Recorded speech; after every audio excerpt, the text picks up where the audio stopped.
If you, the people, we, the people, watch the Constitution of the Federal Republic of Nigeria violated, and the best we can do is respectfully to hold lectures, write UK government, all right, we'll receive your letters, we'll read your letters. Did you have more letters? Write and bring, they'll read your letters. It is a welcome development that the duo of P2B and Datti Baba Ahmed are talking tough. Talking tough is a very natural way of expressing disappointment and from someone who lost something, or more precisely, someone whose electoral mandate was stolen. MKO Abiola did the same thing to a military government after waiting for some weeks for the reversal of his annulled victory. If MKO Abiola could talk tough to a military dictator like Abacha, why wouldn't P2B and Datti Baba Ahmed talk tough to fellow civilians and their associates who rigged themselves to power? The fact that they are in court challenging the results and INEC declaration doesn't mean that they will keep silent. Silence is complicity. Yes, like President Biden said, keeping silent means complicity. The United States shouldn't keep silent on happenings in Nigeria. If they do that, it means they are complicit. They encourage us to condone what they can't condone in the United States. They like to preach to us about democracy and the importance of preserving democracy. The preservation of democracy is not the sole responsibility of the opposition. The party in power must be held accountable for the flagrant abuse of power and lawlessness that is currently shaking the roots of our democracy. Granted that the United States have taken the first step by imposing visa restrictions on many Nigerians who undermined democracy during the elections, but that's not enough. They need to go after their ill-gotten wealth. They need to go after their families. Many politicians in the visa ban list have their families abroad, living large on Nigerian people's money. Why would the United States keep silent when politicians launder money to their country and use them to buy properties?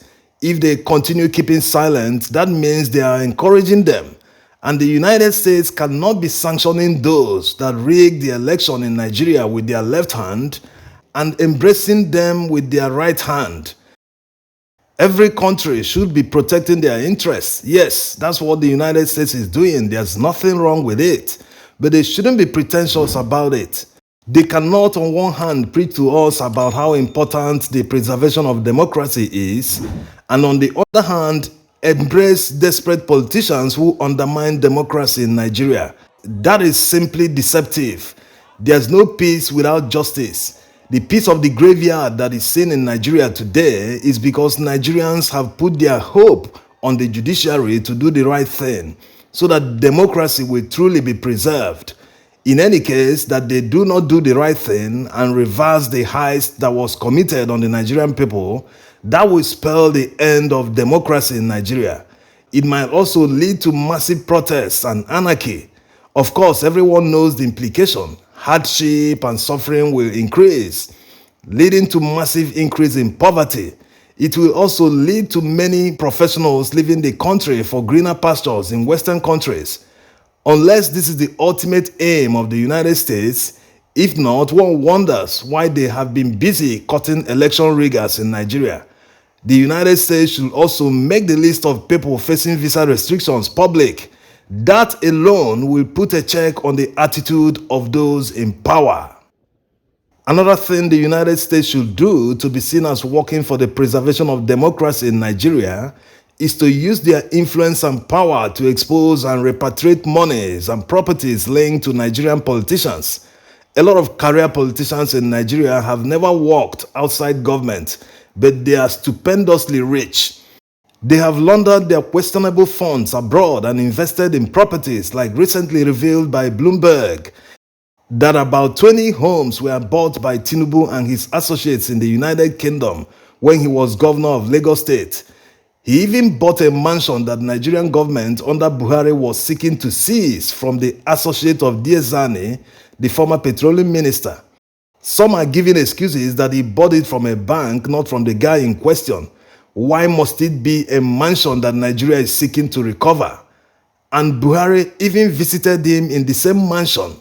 He seems not to have problem with corruption when it involves people around him.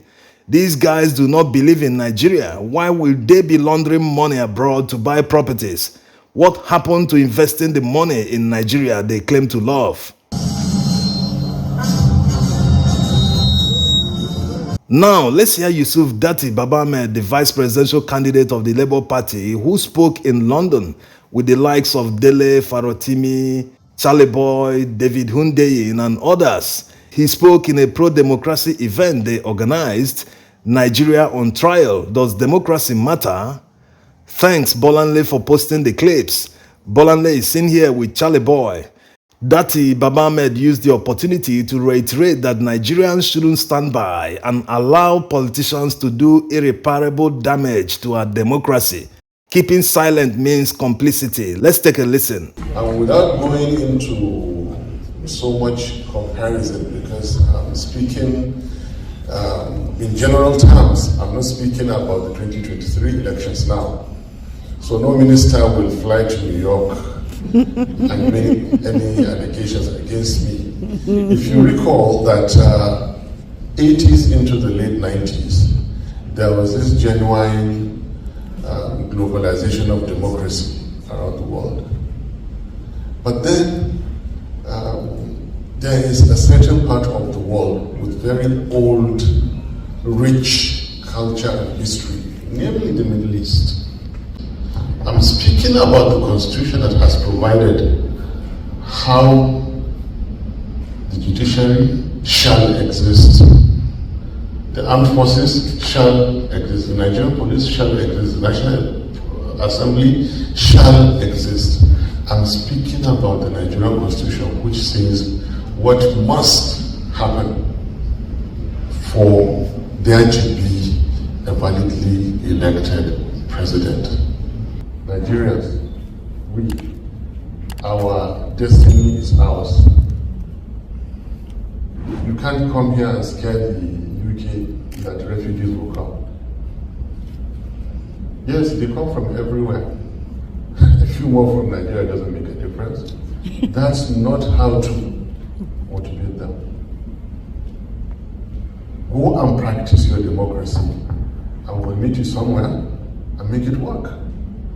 Nigerians, go and make your democracy to work. Thank you.